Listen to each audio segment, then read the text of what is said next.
dans les temps modernes, en tout cas au XIXe siècle, au début du XIXe siècle, l'Occident découvre que c'est l'Égypte et une Égypte noire qui a apporté tous les éléments de la civilisation à l'Europe. Et cette vérité, il n'était pas possible de l'exprimer. Voilà la vérité, voilà la réalité. On mène contre nous le combat le plus violent même que celui qui a conduit à la disparition de certaines espèces. Alors, regardez, dès que vous parlez de patrimoine culturel, la gauche occidentale et la droite se touchent. Et souvent la gauche est plus minable que la droite.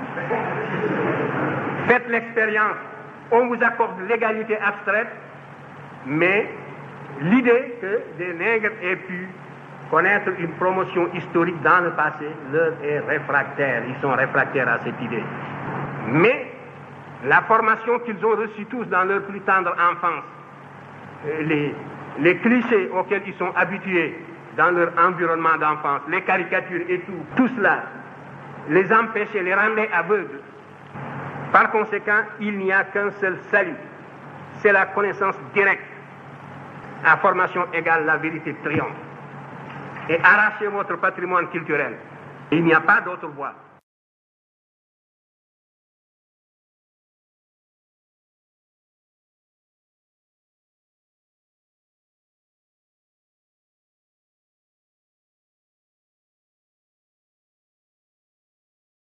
Moi, je suis allé à l'école et l'on nous disait que nous étions des étrangers en Afrique. Nous n'habitions pas l'Afrique, nous sommes venus par l'Océanie. Nous étions des occupants noirs comme le blanc est un occupant blanc. Et alors, c'est à l'occupant le plus fort qui déracine l'autre. Que le vrai indigène de l'Afrique, c'était le pygmée. Le noir est venu avant-hier, le blanc est venu hier, et puis c'est tout. Voilà comment on nous enseignait l'histoire. Et au-delà de 4 siècles, c'était la nuit noire, l'histoire africaine était suspendue en l'air. Il est évident que ce dogme, je ne pouvais pas l'assimiler. Et ce qui m'intéressait dans ma démarche, c'était donc retrouver vraiment, par la documentation, remonter le fil conducteur qui nous relie à nos ancêtres les plus lointains. C'était tout.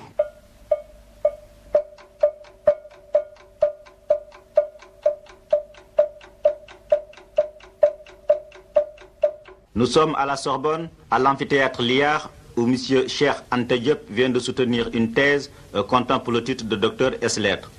La thèse principale avait pour sujet étude comparée des systèmes politiques et sociaux de l'Europe et de l'Afrique noire de l'Antiquité à la formation des États modernes. La thèse secondaire, domaine du patriarcat et du matriarcat dans l'Antiquité classique. À l'issue de cette soutenance de thèse, qui n'a pas duré moins de 7 heures, nous avons demandé à M. Cheikh Anta Diop les raisons qui l'ont amené à choisir ce sujet. J'ai voulu dégager d'une façon générale l'unité culturelle africaine et d'un autre côté animer l'histoire de tout le continent sur une période de 2000 ans au moins, sans solution de continuité. Maintenant que vous êtes titulaire du titre de docteur ès-lettres, après tant d'efforts et de persévérance, que comptez-vous faire? Je vais rentrer définitivement en Afrique noire dès la semaine prochaine et j'essaierai de contribuer à la formation des cadres et de contribuer aussi à l'impulsion de la recherche scientifique, aussi bien dans le domaine des sciences humaines que dans le domaine des sciences exactes. Et maintenant à monsieur le professeur André Aymar, doyen de la faculté des lettres de Paris, président de ce jury, que nous allons demander ce qu'il pense de ce nouveau docteur et de son travail. Au cours de toute cette soutenance, cette longue après-midi de soutenance, sur à la fois l'homme et les 2 thèses de M. Diop. Nous avons tous été unanimes pour louer en M. Diop une curiosité d'esprit, une intelligence sans cesse en éveil, le goût des grands problèmes, des plus grandes questions, parfois des plus audacieuses. Nous connaissions bien tous M. Diop par ses travaux antérieurs comme par les rapports qu'il avait pu avoir avec chacun de nous, la qualité de l'homme dont il a fait preuve au cours de la soutenance, par la vivacité de ses réparties, par sa présence d'esprit. Rien de tout cela ne nous a surpris. Nous avons, selon les coutumes rituelles, selon les habitudes de la maison et de l'examen, nous avons présenté des critiques, certaines ont pris une forme assez vive. Il reste que nous avons apprécié le travail dont il s'était occupé pendant plusieurs années, et la décision a traduit l'impression générale que le jury recueille de la lecture de ces travaux et de cet après-midi de discussion. C'est la décision finale, a été la proclamation de M. Cheikh Anta Diop comme docteur ès-lettres avec la mention honorable.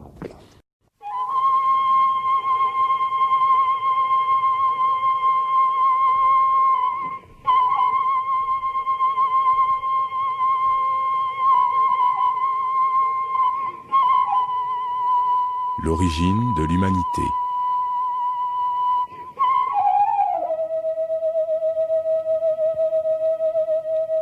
Vous savez que l'humanité a pris naissance en Afrique. La séparation de l'homme et de l'animal s'est effectuée en Afrique, on n'en doute plus. Cet événement important a eu lieu il y a environ 5 600 000 ans. C'est en Afrique qu'on trouve représentés tous les spécimens d'hommes fossiles à l'exclusion de tout autre continent. Les deux variétés d'Australopithèque, l'Australopithèque robustus, l'Australopithèque gracile, l'Homo habilis, l'Homo erectus, l'homme de Néandertal, l'ancien Homo faber donc, et l'Homo sapiens sapiens, l'homme 2 fois sage comme vous et moi. Ce dernier spécimen est né en Afrique il y a 120 000 ans. Et cette humanité est née sous l'équateur, sous la latitude du Kenya. C'est-à-dire sous une latitude où le flux de radiation ultraviolette est tel que tout organisme humain né sous cette latitude est nécessairement pigmenté et noir. Il n'aurait pas été possible à la première humanité de survivre si elle n'était pas pigmentée, la nature ne créant rien au hasard. Donc la pigmentation a une fonction protectrice de l'organisme et protège l'organisme contre les radiations ultraviolettes qui auraient détruit complètement toutes les cellules de l'organisme. Cette humanité s'est développée en Afrique de 120 000 ans à moins 40 000 ans. Elle est sortie de l'Afrique par 2 voies, par l'isthme de Suez, et c'est pour ça qu'on trouve des spécimens en Palestine, mais qui sont plus récents que les spécimens africains. Et je connais ceux qui font ces fouilles dans cette région, en particulier le professeur Van der Merch. Mais lorsqu'on sert la chronologie de près, on voit que tous les spécimens trouvés en Palestine sont plus récents que les spécimens africains. C'était la voie de sortie de l'homme africain. Non pas seulement de l'Homo sapiens sapiens, mais aussi des spécimens fossiles qui n'ont pas survécu et dont je viens de parler. L'autre voie de sortie, c'est Gibraltar. C'est par là que les hommes sont passés. Ils ont laissé des traces. Toute la peinture dans les grottes, la peinture rupestre, montre que c'est par là que l'homme est sorti. C'est seulement au sud de l'Europe, vers les mers chaudes, vers la Crimée, le sud de la France, le sud de l'Espagne, ce sont ces régions-là qui étaient habitables. Et c'est là qu'on trouve concentrée la première humanité négroïde il y a 40 000 ans qui a vécu en Europe. Et autant il était nécessaire d'être noir pour survivre en Afrique, autant sous les climats froids, tempérés, où il n'y a pas de flux de radiation ultraviolette, il faut avoir une peau claire pour survivre. Et l'homme noir s'est dépigmenté, c'est une loi de la nature. Et sa morphologie également a changé à la suite de l'adaptation aux conditions de respiration dans le froid.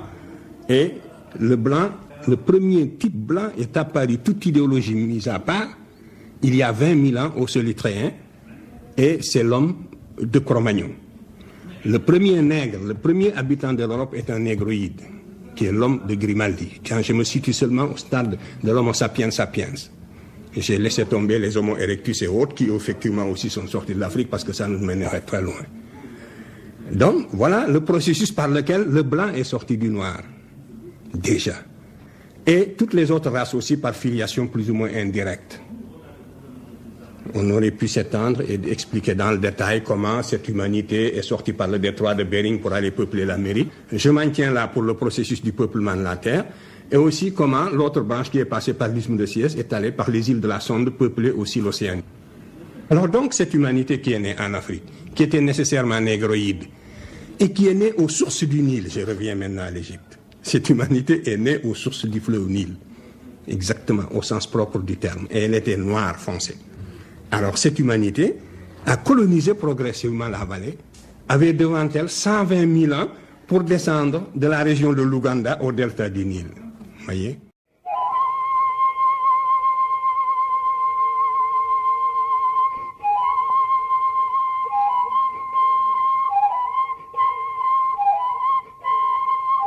Le peuplement de l'Égypte ancienne.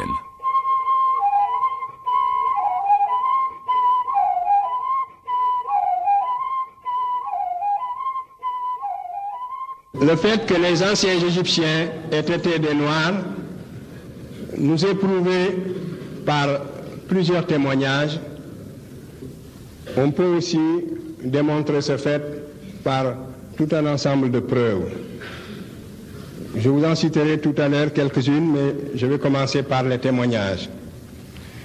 Les Grecs, à l'époque classique, qui n'avaient aucun intérêt à nous présenter les Égyptiens sous un faux jour ethnique, nous les avons toujours décrits comme étant des Noirs. C'est le cas d'Hérodote qui a visité l'Égypte à une époque d'ailleurs où l'Égypte a perdu son indépendance.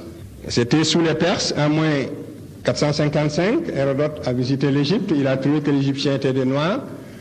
C'est dans le livre 2, autant que je m'en souviens, dans Euterpe, qu'il donne tous ces détails, à 3 reprises, d'abord pour expliquer la présence d'un îlot de Noirs dans cette région. Et alors Hérodote dit que c'était les Colches.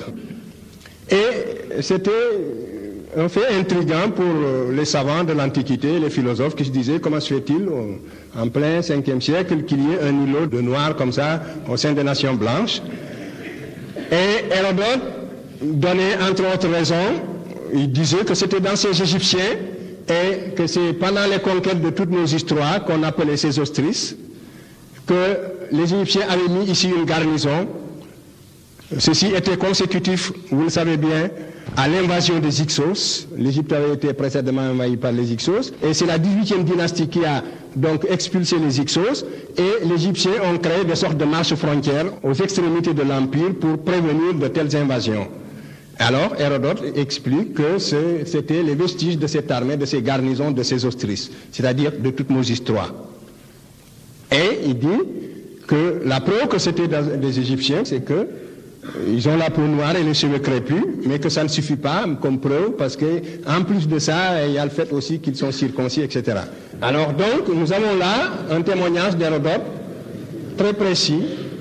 De même, lorsque Hérodote parle de la fondation de l'oracle de Jupiter Ammon en Libye, il explique encore que ce sont 2 femmes qui ont été volées par les Phéniciens à Thèbes. Les Phéniciens auraient pris 2 femmes à Thèbes pour venir fonder l'oracle de Jupiter Ammon ici. Hérodote dit que ces femmes étaient des Égyptiennes, parce que quand on nous dit que les femmes étaient symbolisées par des colombes, alors Hérodote dit que quand on nous dit que ces femmes étaient ou ces colombes étaient noires, on nous laisse entendre que ces femmes étaient égyptiennes. Il en est de même d'Aristote, le précepteur d'Alexandre. Dans Physionomie, il a laissé encore un témoignage montrant que les anciens Égyptiens étaient des Noirs. C'est le cas d'Échille, dans les Suppliantes. Échille décrit l'Égyptien, n'est-ce pas, qui ramait dans les Égyptiades, qui donc comme des Noirs.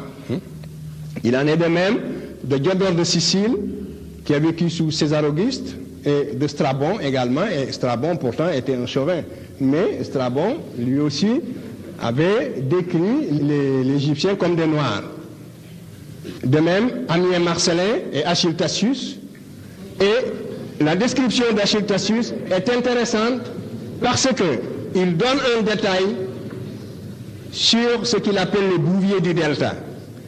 Et ces indications nous donnent presque la certitude que cette population était probablement les Peuls actuels. Et ceci vient corroborer tous les faits partiels que nous avions trouvés déjà sur l'origine des Peuls, mais il les décrit comme des bouviers qui sont très belliqueux, qui vivent dans la région du delta et qui étaient déjà fortement métissés. Il les trouve noirâtres comme les Éthiopiens, etc. Alors, je pense que les bouviers du delta d'Achille Tacius, ce sont probablement un rameau des Peuls, et ceci pourrait être une piste pour la recherche africaine. De même, Apollodore également et Diogène Laërce ont déposé dans le même sens, ainsi de suite. Et si vous prenez le temps qui sépare Amien Marcellin d'Hérodote, cela vous fait 800 ans. 800 ans pendant lesquels les Grecs et les Latins, Amien Marcellin était un latin, donc n'ont cessé de nous décrire les Égyptiens comme une population africaine noire, mélanoderme.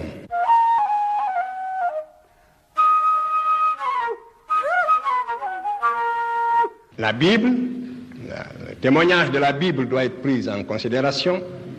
Et la Bible nous apprend de façon très nette que l'Égypte était habitée et l'Égypte était une nation noire. Prenez la Genèse, prenez l'Exode. La Genèse dit justement que Cam, n'est-ce pas, les descendants de Cam, ce sont Misraïm, c'est-à-dire l'Égypte, Couche, l'Éthiopie, Canaan, Pout et Avila, n'est-ce pas, Saba, qui sont en Arabie, et Loudim, qui serait, n'est-ce pas, en Libye, avant l'arrivée du Libyen, le Coderme. Parce qu'il y a eu dans cette région-là, ce qui induit souvent en erreur, c'est qu'il y a eu un Libyen noir qui a précédé le Libyen blanc, qui n'est arrivé qu'à l'époque où les peuples de la mer ont commencé à envahir l'Égypte sous la 19e dynastie. Ensuite, le témoignage de la tradition arabe et musulmane. Il est certain que pour tous les savants arabes qui ont écrit, pour toute la tradition musulmane, l'Égyptien ancien était des Noirs. Et même l'Arabie sabéenne, anté-islamique, était habitée par le peuple de Saba, qui aussi, du point de vue même du Coran, est considéré comme un peuple africain noir.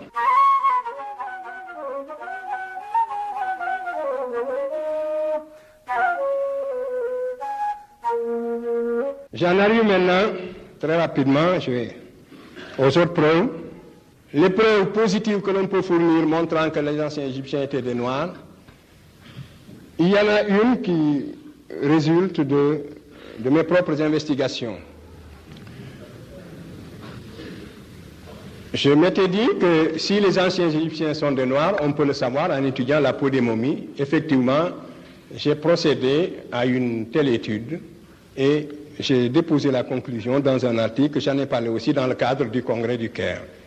C'est-à-dire que si vous faites des prélèvements, vous pouvez monter des préparations de l'ordre de quelques microns, de quelques 4 à 5 mu. Vous pouvez éclaircir avec du benzoate d'éthyle. Vous pouvez regarder en lumière polarisée ou même en lumière naturelle. Si vous regardez en lumière polarisée, vous pouvez rendre fluorescents les grains de mélanine. Et il reste encore, quel que soit le traitement de la peau de la momie, il reste encore suffisamment de mélanocytes avec suffisamment de grains de mélanine pour qu'on se rende compte que c'est une peau qui contient un taux de mélanine incompatible, n'est-ce pas, avec l'idée d'une race leucoderme. Et une autre preuve, c'est le canon de Lepsius. Vous savez que Lepsius est un Prussien du 19e siècle, mais c'était un savant de bonne foi. Et je crois que nous devons rendre hommage aux savants de bonne foi, ceux qui ont le courage. Moi, je respecte l'objectivité. L'objectivité est une force qui n'est pas donnée à tout le monde.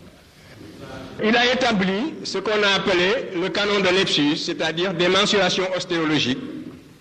Il a fait un quadrillage de l'Égyptien parfait et il décrit l'Égyptien parfait comme un nigricien.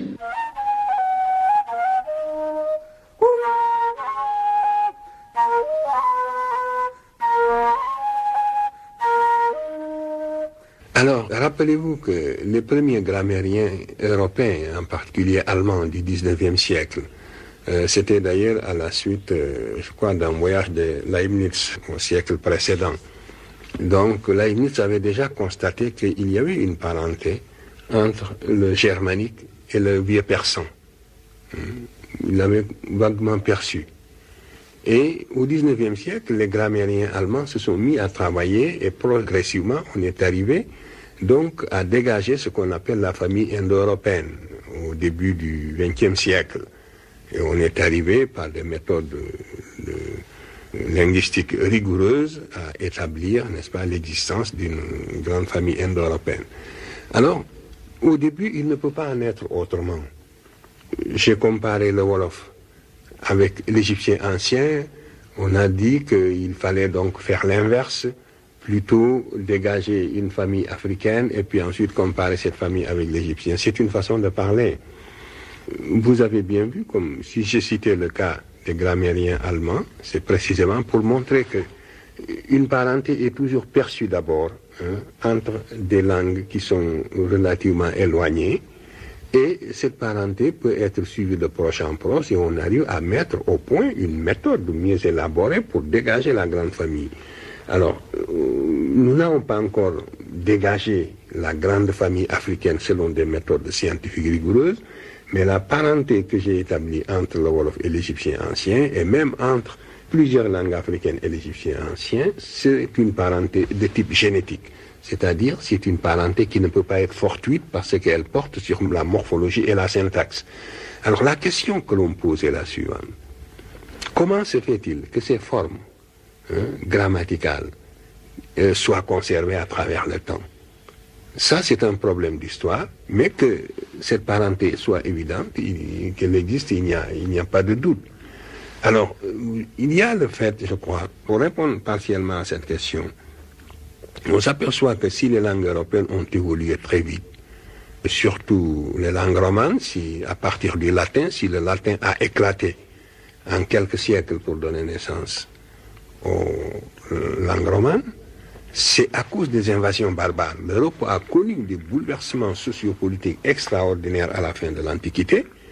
Et des gens d'un autre parler sont venus qui ont bouleversé complètement le latin et qui l'ont déformé de plusieurs manières, et ça a donné naissance aux langues romanes. Alors, un phénomène de ce genre ne s'est pas produit en Afrique, et c'est la raison pour laquelle les formes linguistiques ont été conservées pendant un laps de temps si long. C'est de cette manière qu'il faut comprendre ce qui nous paraît au premier abord comme invraisemblable. Mais le fait existe. L'égyptien ancien est une langue africaine, n'est-ce pas?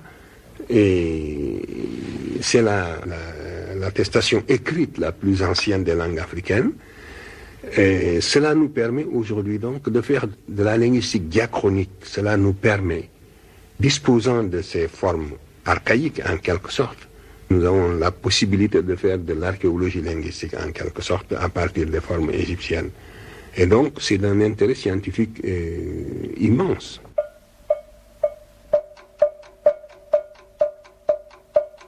Donc, je peux vous dire ceci. Toutes les formes verbales égyptiennes ont survécu en Wolof, par exemple. Tous les classificateurs, j'ai pu établir une correspondance phonétique entre les classificateurs égyptiens et les classificateurs Wolof. J'ai pu expliquer la genèse du déterminatif Wolof, de l'interrogatif Wolof, donc de l'ensemble des 8 classes Wolof et de toutes les formes de conjugaison Wolof à partir des formes égyptiennes, comme si vous aviez un bâtiment qui s'est effondré et que, ayant retrouvé le plan du bâtiment, vous arrivez à remettre chaque pierre à sa place. Alors, tout cela pour vous dire que la parenté de l'égyptien ancien et des langues africaines est en fait démontrée, et l'égyptien ancien n'est pas une langue sémitique. L'égyptien ancien n'appartient pas à la famille de l'arabe, il n'appartient pas à la famille de l'akkadien, il n'appartient pas à la famille du libyen, il n'appartient pas non plus à la famille des langues indo-européennes. Ceci a été également démontré au Caire, et au Caire, l'égyptologie a bel et bien pris le virage, et l'égyptologie a reconnu officiellement que l'égyptien ancien n'est pas une langue sémitique.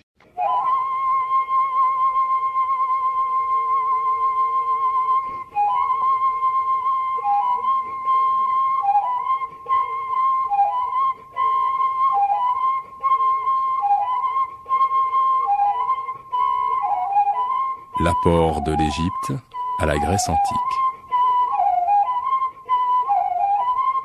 L'Égypte a été l'institutrice de la Grèce dans toutes les disciplines, c'est en fait certain.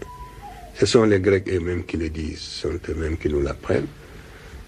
Les Grecs étaient très fiers de dire qu'ils sont allés s'instruire en Égypte pour dire qu'ils sont devenus des savants comme les Africains. Nous sommes aujourd'hui souvent fiers de dire que nous avons été faire des études à Londres ou à Paris, ou à Berlin. Alors, voilà quels étaient les rapports. Il n'est arrivé à aucun moment à la Grèce l'idée de se comparer à l'Égypte, justement. Même la Grèce, n'est-ce pas, de l'époque classique, a continué à vénérer l'Égypte. Et c'est cela qui frappe aujourd'hui l'imagination des spécialistes. C'est cela qu'ils veulent nier. Vous ne pourrez pas trouver dans les textes grecs de l'époque classique une contestation de l'Égypte en tant que mère des sciences. Au contraire. Diodore de Sicile l'a suffisamment montré, Hérodote l'a suffisamment montré, Strabon parle également même des Grecs célèbres qui ont fait un stage en Égypte, comme Platon et Eudoxe. Thalès, qui a introduit la géométrie en Grèce, est allé s'instruire en Égypte, d'après la tradition grecque même. Pythagore également, il est resté 22 ans, comme je vous le disais. Démocrite, tous les grands savants grecs se sont instruits en Égypte. Et à l'époque ptolémaïque, ils vont venir tous s'installer à Alexandrie. Pourquoi? Comment se fait-il que le foyer de rayonnement de la Grèce se trouve hors de la Grèce précisément? C'est comme si, par exemple, la France impériale avait installé le centre de son développement culturel et intellectuel à Dakar et non pas à Paris. Comment expliquer cette anomalie?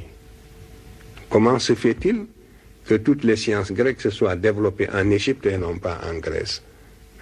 Euclide, c'était en Égypte. Aristote, il était allé en Égypte. Tous les savants grecs qui ont fait l'honneur, qui ont fait la réputation de la Grèce, étaient en Égypte, et surtout à l'époque hellénistique. Comment expliquer cela? Parce que l'Égypte offrait une infrastructure scientifique que seule elle possédait à l'époque. Même l'Égypte, qui a cessé d'être indépendante, continuait à être l'institutrice de la Grèce dans le domaine du savoir. Et si la Grèce avait connu la pensée mathématique avant d'entrer en contact avec l'Égypte, on aurait pu discuter. Si la Grèce avait connu la pensée philosophique avant d'entrer en contact avec l'Égypte, on aurait pu discuter. Mais je vous défie de trouver un élément de pensée mathématique, de pensée philosophique, de pensée scientifique grecque avant le contact avec l'Égypte. Il n'y en a pas. La Grèce était semi-barbare. Au VIe siècle, quand elle entrait en contact avec l'Égypte, quand ses premiers voyageurs comme Thalès venaient en Égypte, la Grèce était réfractaire à la science. La Grèce était réfractaire à la philosophie. La Grèce était réfractaire à la pensée scientifique d'une façon générale. Et c'est la raison pour laquelle les premiers néophytes grecs, que sont Thalès, Pythagore et autres, qui vont entrer en Égypte pour s'instruire de la science égyptienne, ils vont avoir toutes les difficultés pour acclimater cette science en Grèce.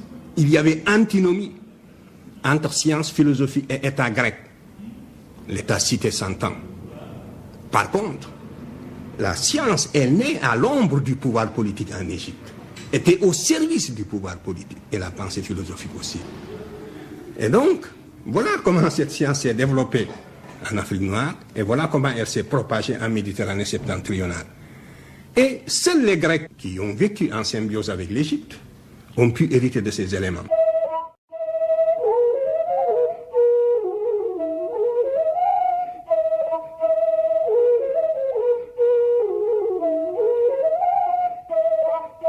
Falsification de l'histoire. Ce qu'il faut noter, c'est que au moment où l'impérialisme, n'est-ce pas, atteint son apogée en quelque sorte, dans l'État moderne, en tout cas au XIXe siècle, au début du XIXe siècle, l'Occident découvre que c'est l'Égypte et une Égypte noire qui a apporté tous les éléments de la civilisation en Europe. Et cette vérité, il n'était pas possible de l'exprimer. Voilà la vérité, voilà la réalité. C'est que l'Occident, qui se qui se croyait chargé d'une mission civilisatrice en direction de l'Afrique, découvre, en fouillant dans le passé, que c'est précisément cette Afrique noire, aujourd'hui son esclave, cette Afrique noire apparemment en régression, c'est bel et bien cette Afrique noire qui lui a donné tous les éléments de la civilisation, aussi extraordinaire que cela puisse paraître. Et cette vérité, tous les savants n'étaient pas également disposés à l'exprimer sans nuance. Donc, la communauté des savants s'est scindée en deux groupes. Les savants de bonne foi qui ont eu le courage de regarder la vérité en face et de dire aussi extraordinaire que cela puisse paraître. Pourtant, c'est cela. Et Volney faisait partie de ces savants. Il était contemporain de Napoléon Volney. C'est un savant du 18e siècle, 19e siècle, qui a voyagé beaucoup et qui est contemporain de Napoléon. Il faisait partie de ceux qui avaient le courage d'exprimer cette idée. Et ensuite, toute la lignée presque des égyptologues qui ont falsifié l'histoire de l'humanité de génération en génération et qui ont commis un crime le plus grave contre la science et l'humanité. Au sein de ces égyptologues aussi, il y a eu une tendance beaucoup plus modérée qui a essayé d'exprimer une vérité plus ou moins fardée. Voilà. Donc, c'est comme ça, de falsification en falsification, qu'on en est arrivé à dire que l'Égypte est un accident géographique en Afrique. Et quand on parle de l'Égypte, on parle de l'Orient. L'Égypte, c'est pas l'Orient, c'est l'Afrique. L'orientalisme est une frustration, c'est une falsification. Il faudra bien qu'il arrive un moment où, après 1000 vérifications, quand les Africains seront édifiés sur ces faits, qu'ils prennent leurs responsabilités et que dans certains domaines quand même, qu'ils s'écartent de l'idéologie parce que les autres font de l'idéologie, même si aujourd'hui ils occupent le haut du pavé, même si aujourd'hui ils sont les pays les plus développés, ils ont failli dans le domaine de la transmission des connaissances dans le domaine des sciences humaines. Ils n'ont pas été capables, ils ont falsifié parce que ce sont des savants de très haut niveau. C'est pas par ignorance, mais c'est par idéologie, c'est par réaction purement humaine qu'ils ont falsifié. Il y a eu des falsificateurs de l'histoire, ils ont commis ce que j'appelle, et je pèse bien mes mots, un véritable crime contre l'humanité, parce que c'est dégradant pour quelqu'un qui est chargé de propager le savoir, de transmettre sciemment des contre-vérités. Et il y a des générations entières de spécialistes occidentaux qui ont été coupables de ce crime à l'égard de l'humanité. Et ils le savent. Ils le savent. Et après, c'est sur la base de ces faits falsifiés qu'on a formé des générations qui continuent à perpétuer, quelquefois de bonne foi, et qui même, une fois qu'on leur a démontré, une fois formés ainsi, quand on leur démontre la vérité, même au tableau, par éducation, ils ne peuvent plus y adhérer.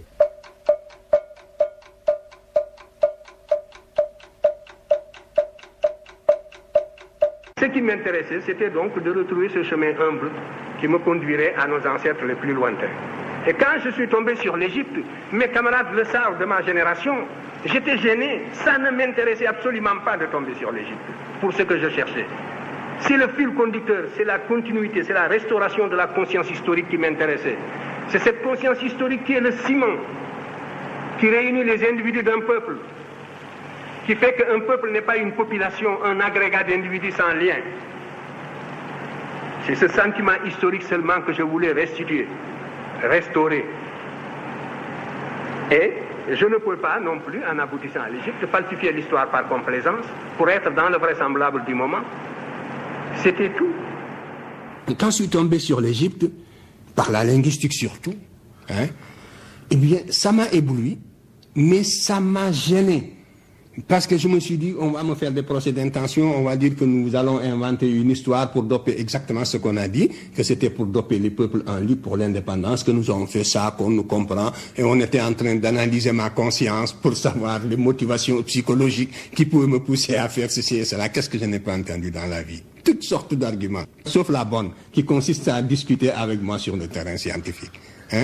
Bon, alors donc, moi je les attendais et je souriais. Donc j'assumais tous les qualificatifs, toutes les épithètes dont on m'affublait, je les ai assumés allègrement et je les invitais seulement à venir discuter sur le terrain scientifique pour savoir une chose est ce qui nous motive, autre chose est la vérité ou non de ce que nous disons. Et c'est sur ce terrain scientifique que j'ai invité la communauté scientifique à discuter. Voilà. Le colloque du Caire. Lorsque l'UNESCO m'a demandé de participer à la rédaction de l'histoire générale de l'Afrique, j'ai dit que je ne pouvais pas, sous prétexte qu'on écrit un ouvrage de portée mondiale, n'est-ce pas, m'exprimer par des euphémismes. Donc, il faut que toute la communauté scientifique se réunisse au Caire, qu'on débatte de cette question brûlante de l'origine africaine de l'Égypte et de l'origine nègre de l'Égypte, et que tous les savants et spécialistes qui ne sont pas d'accord viennent. Et qu'on les avertisse 2 ans à l'avance au moins, et qu'ils ne viennent pas dire qu'ils ne savaient pas ce qui les attendait. Je garantis la sérénité des débats, je garantis la courtoisie des débats, et du côté africain, je ne serai qu'avec 2 collaborateurs, 2 qui, comme moi, pouvaient lire les hiéroglyphes, les autres, je n'en avais pas besoin parce qu'ils ne pouvaient rien apporter. Et même, des historiens qui utilisent des ouvrages de seconde main sur cette question sont plus dangereux que ceux qui ne savent rien. Parce qu'ils se prononcent sur des questions qu'ils ne connaissent pas, et pour toutes sortes de raisons, ils peuvent faire plus de mal que de bien. Donc, nous n'étions que 2 finalement. Le 3e même a eu un empêchement. Et cela permettait d'élargir la délégation occidentale et de faire venir tous ceux qui le voulaient. L'Amérique était représentée par son département même d'égyptologie à Luxor. L'Égypte était représentée par la cohorte de ses savants sur place. La France était représentée par ses meilleurs égyptologues, le professeur Vercouter, Leclan, qui sont tous académiciens maintenant, et Sonoron, qui était un des meilleurs pour la langue égyptienne, de Bonum. La Scandinavie était représentée par l'académicien C.O. Soderberg, et ainsi de suite.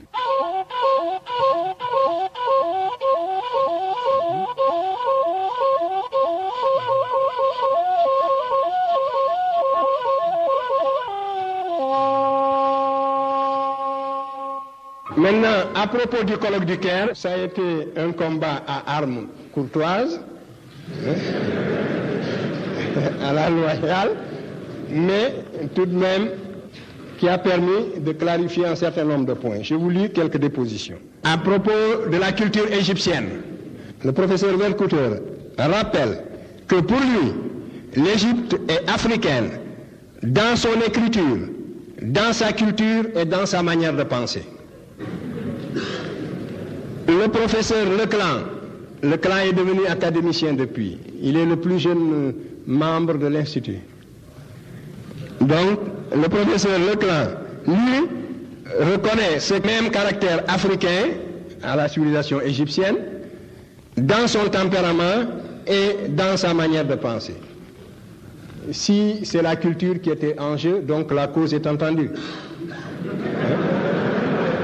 Il s'agissait de trouver la culture antérieure à laquelle il était légitime pour les Africains de rattacher leur culture actuelle. Cette question a été tranchée par les débats du Caire. En tout cas, voilà les dépositions de la bouche même de nos interlocuteurs, de ceux qui avaient été désignés pour discuter la question avec nous.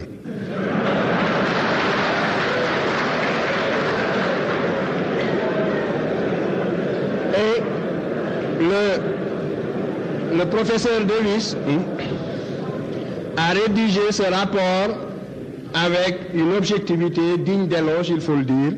Mais dites-vous que ce rapport a été discuté point par point. Ce que je vous dis ici, c'est ce qui a été discuté en assemblée plénière du colloque et retenu comme le minimum sur lequel on était d'accord. Puisqu'il y a beaucoup de points de désaccord et vous lirez la totalité du rapport. Je vous lis seulement quelques points saillants. Il faudra lire l'ensemble pour avoir toutes les nuances. Alors, à propos de la linguistique, sur ce point, à la différence des précédents, l'accord entre les participants s'est révélé large. Les éléments du rapport du professeur Diop et le rapport du professeur Obenga ont été considérés comme très constructifs. Et le rapport continue. Contre l'affirmation du professeur Diop que l'égyptien n'est pas une langue sémitique, le professeur Abdallah rappelle que l'opinion inverse a été souvent exprimée. Et voici la déposition du professeur Sonoron, qui est le chef de file de l'égyptologie française, au bout de toutes ces discussions et après toutes les preuves que nous avions fournies au tableau. Je rappelle également, pour que vous compreniez bien le sens des phrases que je vais vous lire, que chaque fois que nous faisions une démonstration au tableau Obenga et moi-même, nous insistions, je prenais soin d'insister sur la valeur de la méthode que nous appliquions. Et nous mettions l'érudition moderne au défi de montrer la moindre différence dans notre démarche scientifique. C'est-à-dire de dire si nous appliquons les mêmes critères scientifiques dans nos démonstrations que ceux qu'ils ont appliqués pour démontrer l'existence de la famille indo-européenne. Et s'il s'est révélé que nous appliquons réellement les mêmes critères, il faut qu'ils le disent dans le rapport.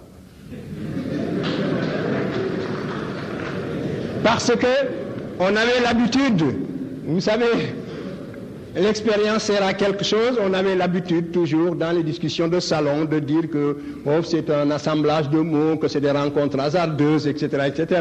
Alors donc tout ceci pouvait être jugé autrement. Alors voilà donc le professeur Sonneron. Plus largement, le professeur Sonneron souligne l'intérêt de la méthode proposée par le professeur Obenga après le professeur Diop. L'égyptien est une langue stable durant au moins 4500 ans. L'Égypte étant placée au point de convergence d'influence extérieure, il est normal que les emprunts aient été faits à des langues étrangères, mais il s'agit de quelques centaines de racines sémitiques par rapport à plusieurs milliers de mots. L'égyptien ne peut être isolé de son contexte africain et le sémitique ne rend pas compte de sa naissance. Il est donc légitime de lui trouver des parents ou des cousins en Afrique. C'est le professeur Sonneron. Vous voyez donc que l'égyptologie a pris le virage de la façon la plus officielle. Et voici la conclusion générale du rapport. La très minutieuse préparation des interventions des professeurs Cheikh Anta Diop et Obenga. Je m'y suivais bien parce que les phrases de ce rapport sont toujours carabinées. Alors si vous ne le suivez pas, le sens vous échappe. Alors, le texte dit ceci.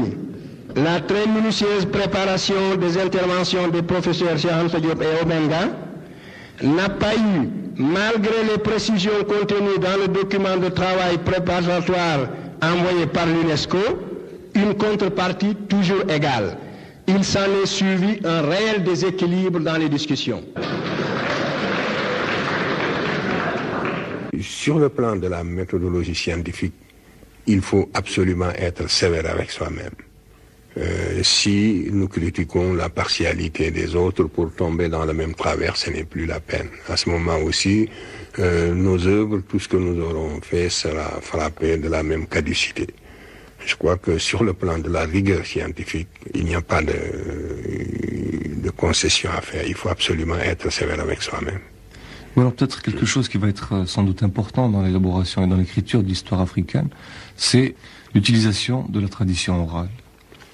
Oui, mais la tradition orale est très riche d'informations, mais la difficulté réside dans le fait que le cadre chronologique n'est pas précis. Il est extrêmement difficile de loger les faits que l'on relate dans la tradition orale dans leur vrai cadre chronologique. Les faits relatés ont une base historique, mais après ils sont délogés de leur cadre chronologique et il faudra un travail extraordinairement sérieux pour arriver à les replacer dans leur vrai cadre chronologique. C'est ça la grande difficulté lorsque nous parlons de la tradition orale, sinon de sa richesse personne ne doute, tout le monde en convient. Et c'est une source très importante pour écrire l'histoire africaine, une source que personne ne peut négliger. Mais nous devons avoir toujours présent à l'esprit le problème du cadre chronologique.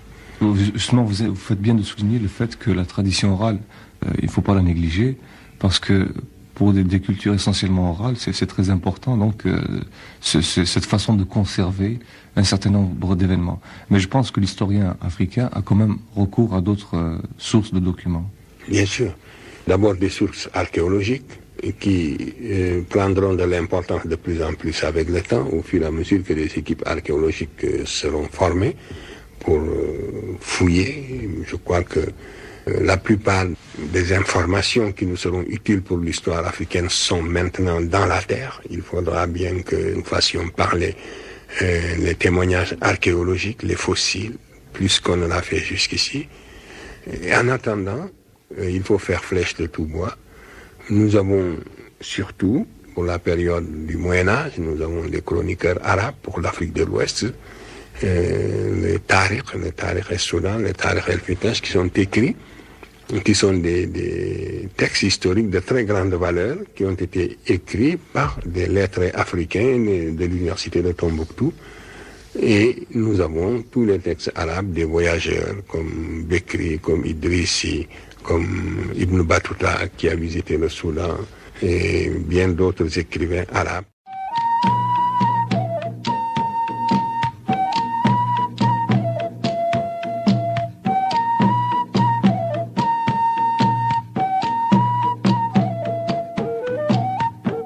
Le devenir des sciences humaines en Afrique.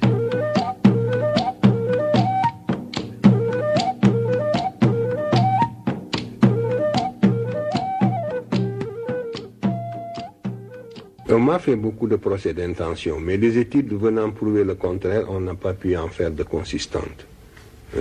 Jusqu'à maintenant Non, jusqu'à maintenant, si vous en connaissez, dites-le moi. Je crois que le colloque du Caire en est la preuve. Comme je l'ai dit hier, c'est moi-même qui avais demandé la tenue de ce colloque, parce que j'étais beaucoup gêné lorsqu'il s'est agi d'écrire l'histoire générale de l'Afrique. Je savais qu'on continuerait à faire des procès d'intention et à dire que nous soutenons des thèses qui ne sont pas tout à fait démontrées. Et j'ai pris les devants en disant que pour utiliser ces thèses dans l'histoire qu'on va écrire, je voudrais qu'on les discute au préalable avec le monde, la communauté scientifique internationale. Et que la communauté scientifique internationale accepte d'en éprouver la consistance. Ce qui a été fait, et vous connaissez la suite. 28 ans après, d'ailleurs, bon, ça n'a pas changé, puisque... Ça change, ça, si vous voulez, ça a évolué, mais positivement, le point de vue a évolué, c'est-à-dire que de nouveaux arguments très forts sont venus s'ajouter à ceux dont je disposais à cette époque-là, et des arguments de toute nature, d'ordre linguistique, d'ordre anthropologique, et tout. C'est certain. Bien, il est certain que les Égyptiens étaient des Africains, ça on peut le démontrer de plusieurs manières. Et la civilisation égyptienne avait des tares, elle avait des faiblesses. Je crois qu'il faut qu'on évite je n'ai pas cherché à déifier l'Égypte, j'ai cherché seulement à connaître le patrimoine culturel de l'Afrique pour que les Africains puissent bâtir un corps de sciences humaines. Imaginez un peu l'Occident coupé du passé gréco-latin. J'ai défié n'importe quel Européen de bâtir un corps de sciences humaines. Il ne le pourrait pas. Si l'Europe a pu bâtir un corps de sciences humaines, c'est parce qu'il y a ce va-et-vient constant vers le passé gréco-latin. Donc, l'Afrique coupée de son vrai passé, l'Afrique coupée de ses véritables antiquités, ne pourrait pas bâtir un corps de sciences humaines parce qu'il lui manquerait ce référentiel culturel, sans quoi il est impossible de bâtir un corps de sciences humaines. Alors, c'est le seul intérêt culturel que cela présente. Vous voyez, nous pouvons faire de la diachronie parce que nous avons pu, de cette manière, introduire la dimension historique. Donc, nous pouvons remonter dans le temps et voir quelles sont les formes antérieures qui existaient avant les formes linguistiques actuelles. Tant qu'on s'était condamné à rester dans le présent, on pouvait faire tout simplement de la linguistique structurale, une coupe transversale dans le temps, mais on ne pouvait pas faire cette remontée dans le temps pour analyser les formes anciennes qui ont disparu. Voilà le seul intérêt scientifique, enfin un des intérêts scientifiques que présentent ces travaux. Cela est vrai aussi dans le domaine des institutions sociales, c'est vrai pour tout ce qui est la connaissance de soi. Je crois que c'est de cette manière que l'on peut être en possession de son véritable patrimoine culturel et qu'on peut, dans la plénitude, aller vers les autres et leur apporter ce qu'on a à leur apporter.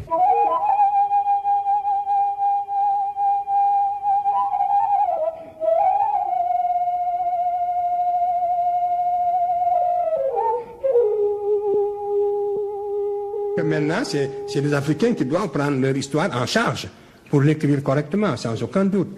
Et c'est ce que nous faisons. Et non pas seulement pour édifier, comme je le disais tout à l'heure, la société africaine, mais pour édifier l'humanité entière. Cette histoire nous est commune, c'est une histoire universelle. Les premières expériences humaines ont débuté en Afrique. Lorsque l'humanité sera suffisamment éduquée pour ne concevoir plus que l'individu en dehors de toute coordonnée ethnique, pour ne voir plus chez l'individu que l'humain, mais on verra la richesse de cette expérience. C'est à ce moment-là que nous verrons comment l'homme, débarrassé de toute coordonnée ethnique, a vaincu la nature progressivement. Et ce sont ces progrès de la civilisation qu'il est intéressant de suivre.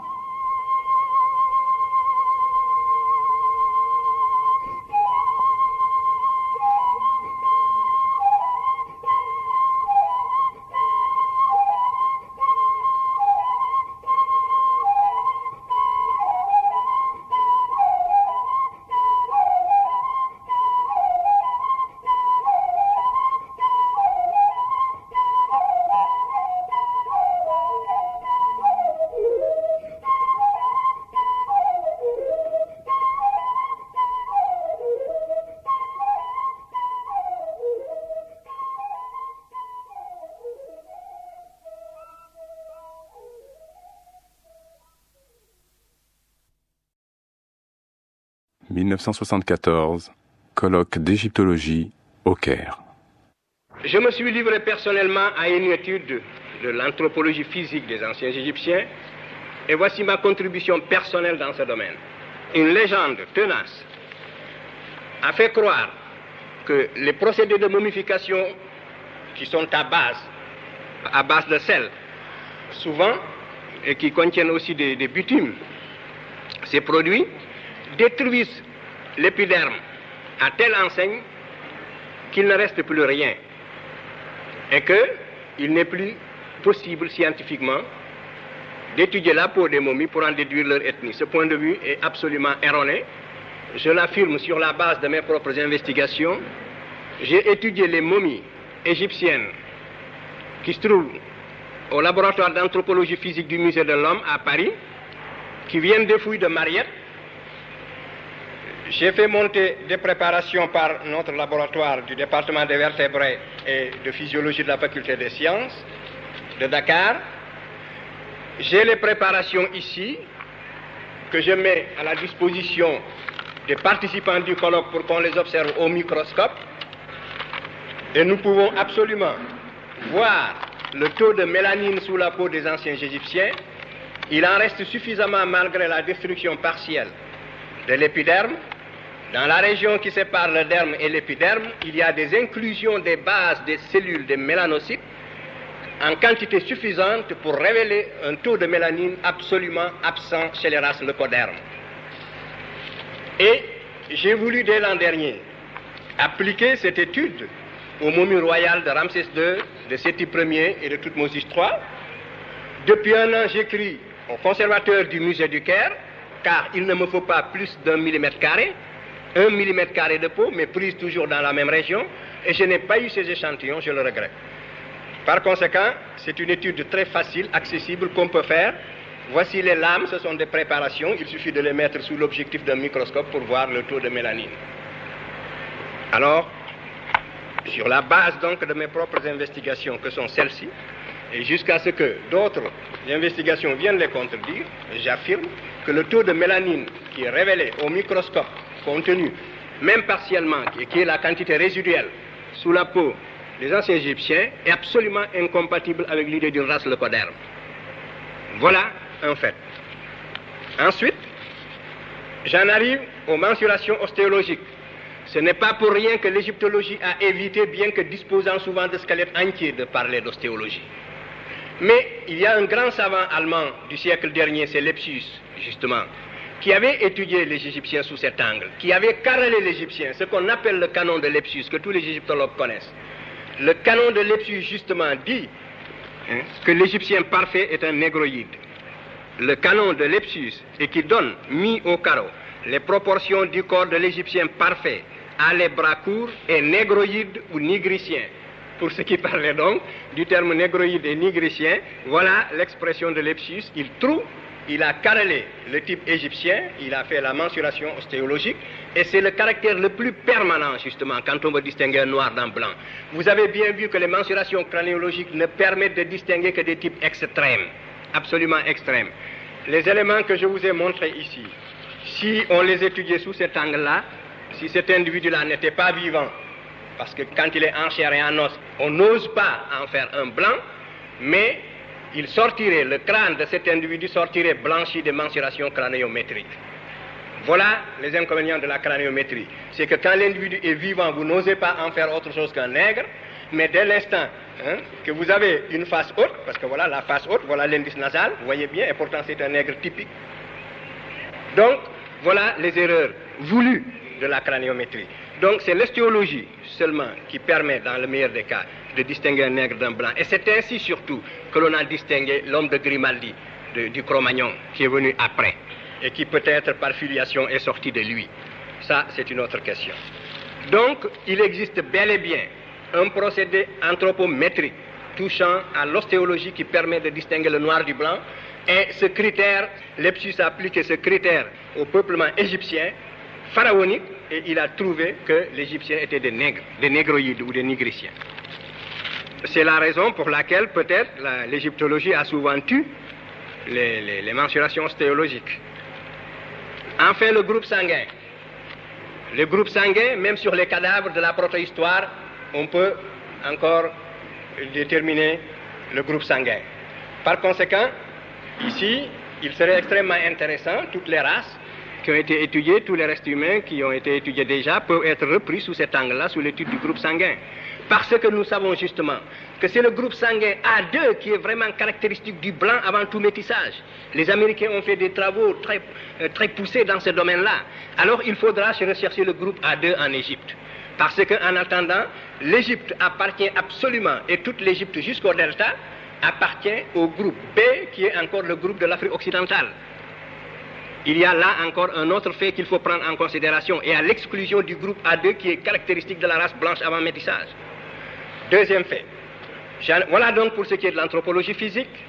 Mais il y a un autre faisceau de preuves sur lequel il faut insister et qu'on ne peut pas minimiser non plus. Les ancêtres des Européens actuels, les Latins et les Grecs, qui étaient arrivés au stade de la lucidité et de la maturité, les philosophes, les savants de l'Antiquité ont tous déposé dans le même sens. Et ils nous ont presque unanimement tous dit que les anciens Égyptiens étaient des nègres. Et les Grecs, à l'apogée de leur civilisation, n'avaient aucun intérêt au 5e siècle, au moment où l'Égypte avait déjà perdu son indépendance sous les Perses. Parce que c'est à cette époque qu'Hérodote a visité l'Égypte. Les Grecs n'avaient aucune raison particulière de nous dire que les Égyptiens étaient des nègres et que ce sont eux qui leur ont donné tous les éléments de la civilisation. Et nous sommes pratiquement au bout du métissage égyptien. Ça faisait 3000 ans d'histoire pendant lesquelles les Égyptiens se métissaient, mais malgré ce métissage intense, le peuple égyptien était plus ou moins comparable au peuple antillais. Les constantes raciales n'étaient pas bouleversées. On n'avait pas l'impression d'avoir un blanc devant soi, parce que tous les témoignages de l'Antiquité sont là unanimes. Donc, je passe, et j'en arrive à l'époque moderne, ce qui fait qu'en pleine époque d'esclavage, quand un savant français de bonne foi a visité l'Égypte, il n'a pas pu s'empêcher de pousser un cri. Il s'agit de Volney, qui a visité l'Égypte entre 1783 et 1785, et il décrit les Coptes. Tous ont le visage bouffi, l'œil gonflé, le nez écrasé, la lèvre grosse, en un mot, un vrai visage de mulâtre. J'étais tenté de l'attribuer au climat lorsque, ayant été visiter le Sphinx, son aspect me donna le mot de l'énigme. En voyant cette tête caractérisée de nègre dans tous ses traits, je me rappelais ce passage remarquable d'Hérodote où il dit, pour moi, j'estime que les Colches sont une colonie des Égyptiens, etc. Parce que comme eux, ils ont la peau noire et les cheveux crépus. Et Volney dit plus loin, quel sujet de méditation de voir la barbarie et l'ignorance actuelle des Coptes, issus de l'alliance du génie profond des Égyptiens et de l'esprit brillant des Grecs, de penser que cette race d'hommes noirs, aujourd'hui notre esclave, est l'objet de nos mépris, et c'est là même à qui nous devons nos arts, nos sciences et jusqu'à l'usage de la parole, etc. Mais à cette déposition de Volney, immédiatement après le déchiffrement, donc vous voyez bien, je veux insister sur le fait que l'idée que les anciens Égyptiens étaient des Noirs était une banalité jusqu'au déchiffrement des hiéroglyphes. Et c'est à ce moment-là, avec l'apogée de l'impérialisme, qu'il était devenu inadmissible de continuer à penser ainsi. Et l'égyptologie est née en même temps. L'égyptologie a fourni en même temps qu'elle naquit un effort de négation pour gommer en quelque sorte, effacer l'origine négroïde. Et je n'en veux pour preuve que le témoignage du frère de Champollion le Jeune. Champollion le Jeune était un savant de bonne foi. Mais Champollion fils Jacques fait partie de ces savants qui ont falsifié sciemment l'histoire et qui ont écrit des choses qu'un vrai savant n'écrit pas. Champollion fils Jacques, voici sa déposition. Il dit, c'est très long, la peau noire et les cheveux crépus, ces deux qualités physiques ne suffisent pas pour caractériser la race nègre, et la conclusion de Volney relative à l'origine nègre de l'ancienne population égyptienne est évidemment forcée et inadmissible. La science devient normative. Qu'est-ce qui est inadmissible en science? En science, tout ce qui est prouvable est acceptable et admissible. Et voici désormais ce que nous trouvons. C'est inadmissible. Donc, c'est ce point de vue normatif qui existe, qui est à l'état implicite, à la base des conclusions. Il fallait, c'est comme si on avait honte de cette origine nègre en pleine période impérialiste, et il fallait la gommer. Et tous les égyptologues sur l'origine des Égyptiens n'ont jamais donné des choses à partir de ce moment-là satisfaisantes. Je pense à Maspero, je pense à Bristed, je pense à toute l'égyptologie actuelle qui élude complètement le problème. J'en arrive aux Égyptiens vus par eux-mêmes. On a dit que les Égyptiens ne connaissaient pas leurs origines, je ne suis pas d'accord. Et voici ma raison. Les Égyptiens connaissaient parfaitement leurs origines et ils l'ont exprimé dans leur langue d'une façon explicite. Alors, Kem, ça veut dire noir en égyptien ancien.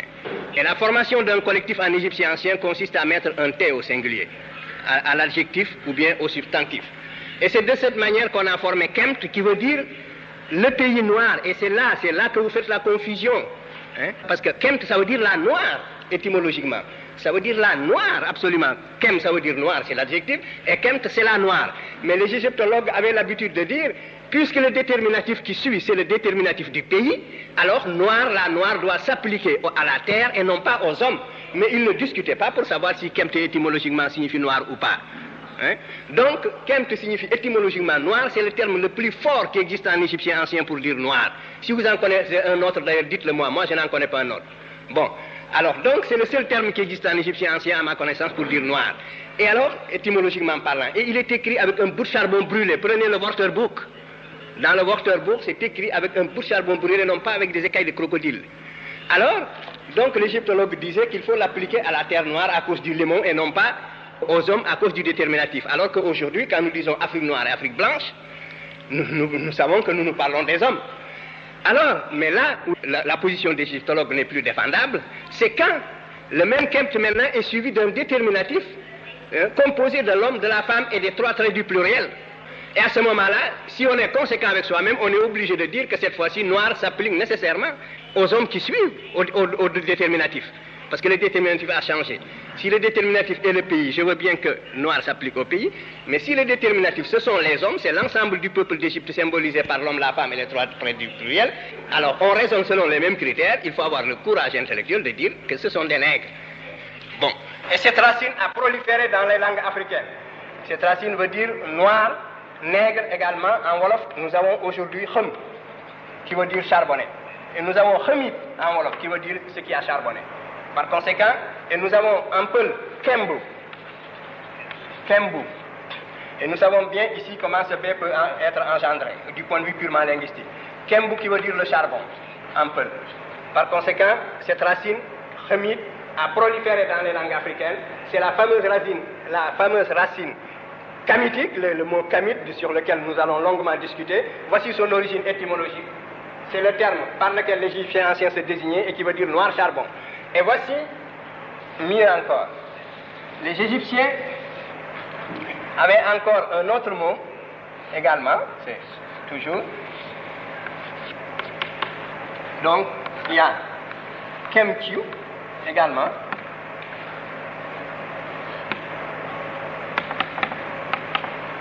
C'est un autre adjectif national qui se transcrit Kemkyu, qui veut dire les nègres.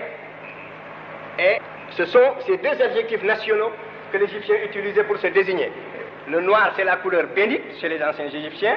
Et le rouge, c'est la couleur maudite, c'est la couleur de la stérilité. Alors, voilà pour ce qui est. Donc, les Égyptiens vus par eux-mêmes, et tous les adjectifs divins. Osiris est appelé le grand nègre, il est appelé Kember. Osiris Kember. Set, Min, Apis, Thoth, tous ont le qualificatif de noir. Isis est appelé Seit Kem. Seit Kem, qui veut dire la femme noire. Et Seit Khem, en Wolof, dans la langue sénégalaise que je parle, Seit Khem veut dire l'épouse noire charbon. Vous voyez les formes africaines.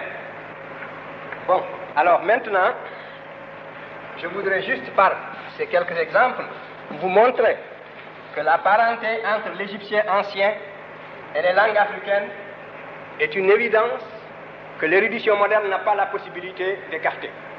Ce n'est pas une hypothèse de travail, c'est un fait, parce que c'est une parenté de caractère généalogique. Je vais prendre juste le verbe égyptien que voici.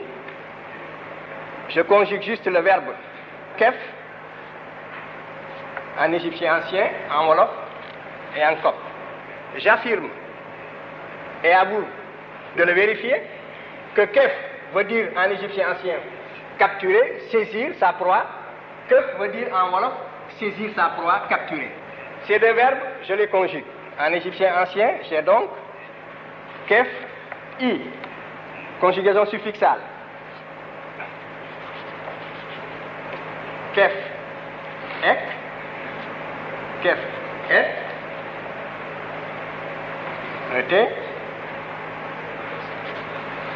kef, f, troisième personne du singulier masculin, kef, s, troisième personne du singulier féminin, kef, nen, première personne du pluriel commun, kef, tien, deuxième personne pluriel commun, et kef, sen, troisième personne pluriel commun. En copte, j'ai conjugué le verbe kef qui a un sens voisin. J'ai ker, ei, correspondant à la première personne égyptienne. J'ai ker, ek, même pronom qu'en égyptien. Ker, ere, ker, f, même pronom à la troisième singulier masculin, et ker, s, pluriel, ker, nen, et ker, ketou, et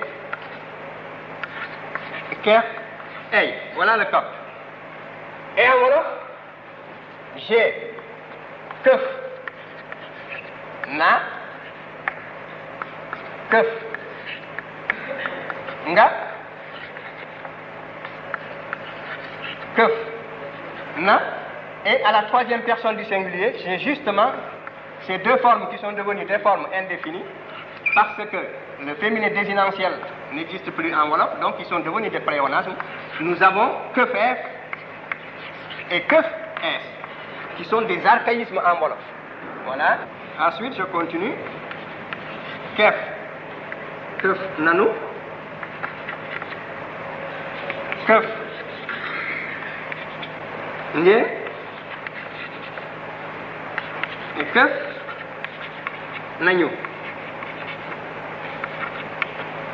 Je dis que cette parenté elle est de caractère morphologique, et si ceci c'est le présent, vous avez la même conjugaison suffixale, les mêmes pronoms à peu de choses près, et pour la forme du passé, ceci est le présent.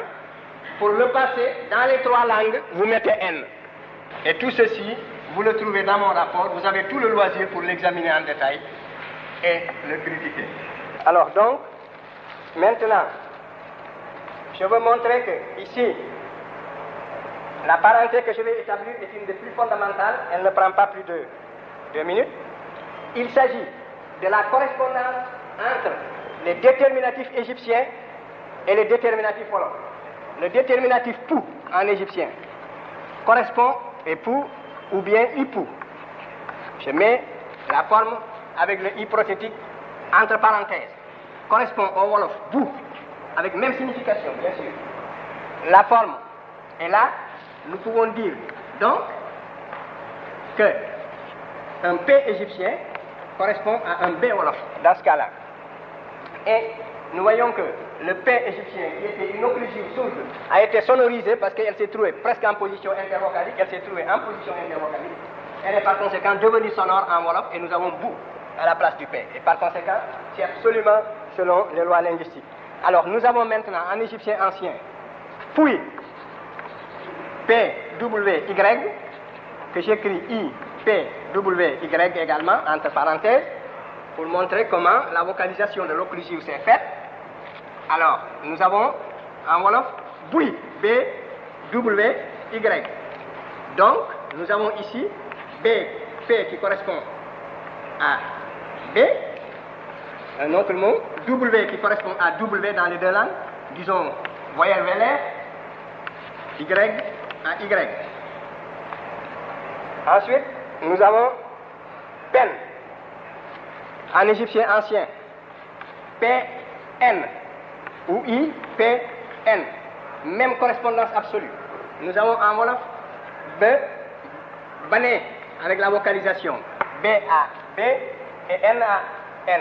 Mais je vous ai dit que je vais établir, et c'est sur là-dessus que je terminerai, que N égyptien correspond dans certaines conditions très précises à L en wolof. Donc cette forme, pen va donner deux formes en wolof qui existent absolument, qui coexistent. Il y a bané et balé. Balé. Donc nous avons cette correspondance-là. Pen, PN donne donc bané et balé, avec même signification. Je crois que ces éléments-là doivent être versés au dossier. Si la vérité scientifique intéresse la science, l'ensemble de ces faits doivent être examinés.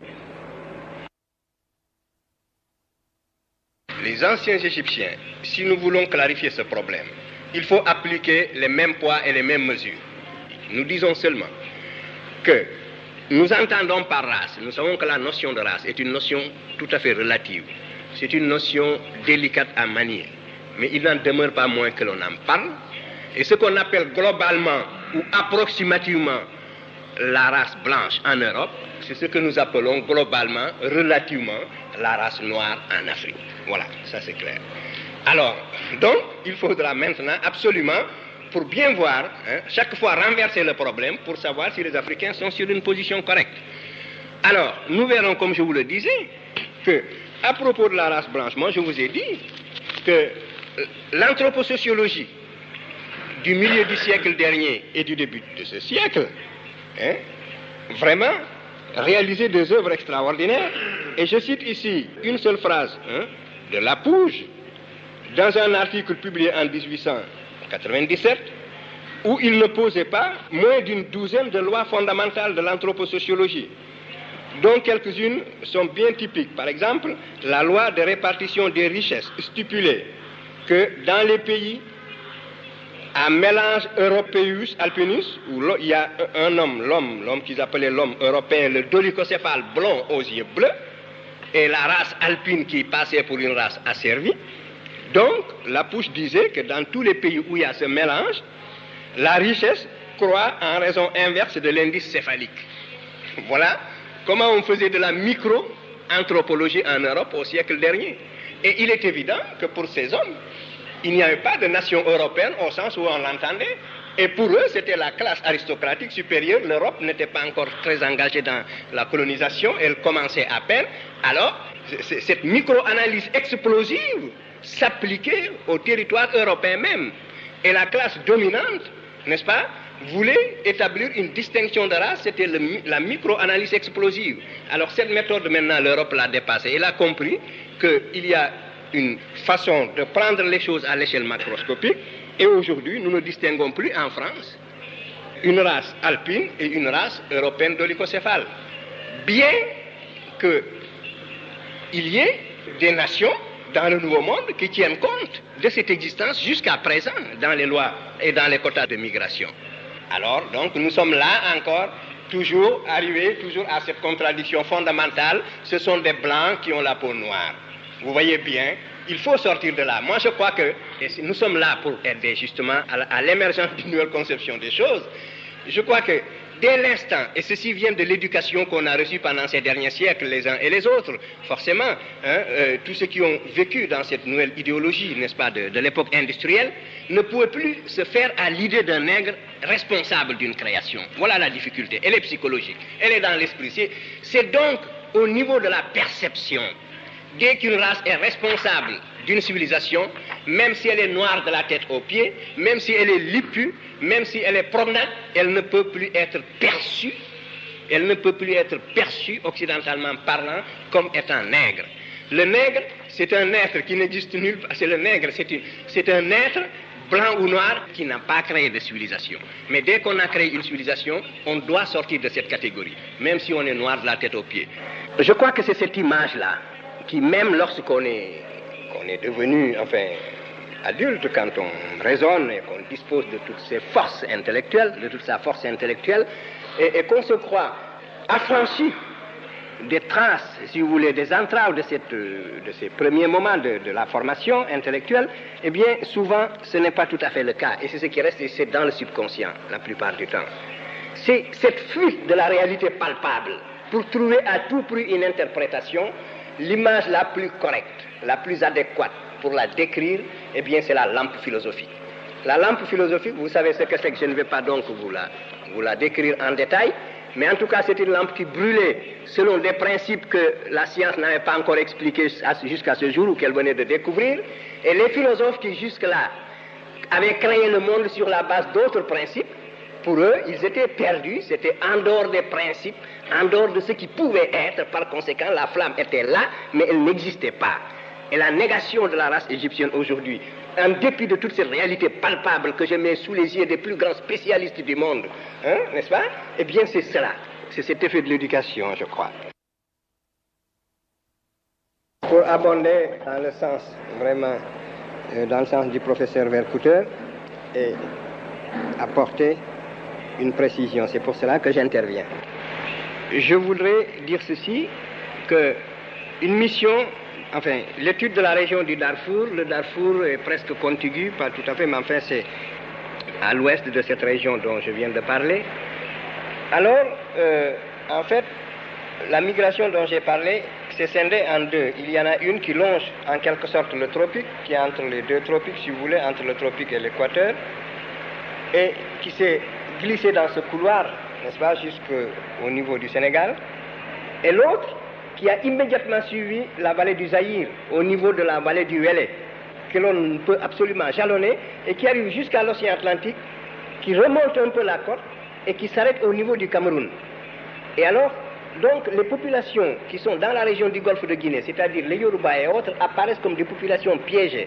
Et nous voyons là une superposition de deux populations. Nous voyons que la migration Yoruba et la migration de la région du golfe de Guinée est une migration antérieure, et alors l'autre est venu la prendre presque comme en tenaille, parallèlement d'une part et avec une descente. Donc, en étudiant le Darfour, on étudierait bien le point de départ de ces migrations, c'est-à-dire toute cette région du Haut-Nil que Mme Blanc avait signalée.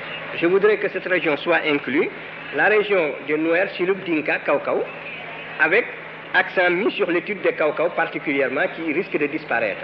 Donc ça, je pense qu'une mission dans cette région, où il y aurait, non pas moi parce que je n'ai plus le courage de faire partie de telle mission, donc je suis exclu, mais dans une mission où il y aurait des Sénégalais que l'on prendrait, ou en tout cas des gens qui sont censés être venus de cette région, qui redécouvriraient plus facilement les noms et les ethnies, qui redécouvriraient en quelque sorte le point de départ de leur tribu ou de leur clan, je crois que c'est une mission qui présenterait un grand intérêt et qui serait justement une mission pluridisciplinaire. Il ne s'agirait pas de composer seulement cette mission avec des Sénégalais, mais il faudrait qu'en plus, il y ait des spécialistes en linguistique qui viendraient de l'Ouganda ou d'autres régions, des spécialistes de telle autre langue, etc. Mais que dans le groupe, il y ait quand même quelques éléments qui ont une certaine formation, mettons du niveau de la licence, en train de préparer des thèses de 3e cycle, et venant de régions, n'est-ce pas, où ces migrations sont censées avoir abouti. Voilà pour donc l'étude que je propose. Et deuxième point, pour rejoindre la proposition du professeur Vercouter que je voudrais préciser comme travail à faire en ce qui concerne la paléoécologie du delta. Tout au cours de son exposé, le professeur Vercouter a insisté sur le fait que le delta au nord de Mérindé était absolument inexistant et que ce que nous appelons aujourd'hui le delta au nord de Memphis, c'était absolument la mer. Il est extrêmement important de savoir à quelle époque, à cause de l'alluvionnement du Nil, à partir de quel moment l'alluvionnement a fait émerger la terre et a rendu cette région habitable. Et ce problème, le C14 peut le résoudre aujourd'hui. Voilà donc un exemple d'étude, une étude très précise, possible. La mer ou le delta s'est comblé petit à petit avec les alluvions, et quand le niveau est arrivé au niveau de la mer, c'était une région bourbeuse, et quand le niveau des alluvions a dépassé le niveau de la mer, la terre est devenue habitable. Alors cette couche de contact, qui est la couche juste au-dessus du niveau de la mer, nous pouvons aujourd'hui la dater, parce qu'elle est nécessairement composée de matières organiques qui n'ont pas eu le temps de se décomposer. Le Nil charrie donc les limons, c'est accompagné de racines de toutes sortes de matières organiques. Et alors, au niveau de cette couche, si on prend une carotte, on appelle ça une carotte, si on fait une carotte, alors on pourra atteindre cette profondeur correspondant au niveau de la mer, et je pourrais la dater conjointement au laboratoire de C14 de l'Université du Caire, qui est sous la direction du docteur Mokhtar. Et alors, il serait extrêmement important que la carotte étant prise, alors le professeur Eskender, par exemple, fait des coupes, et alors il me donne la moitié, il garde l'autre moitié, et nous datons successivement, n'est-ce pas, coupe par coupe, nous aurons un gradient des âges depuis le niveau de la mer jusqu'à l'époque subactuelle. Ce serait intéressant de faire ça. Voilà quelque chose qui ne coûte presque rien, des datations, en tout cas que nous ferions à Dakar, c'est des datations gracieuses. Donc ce ne serait même pas payant.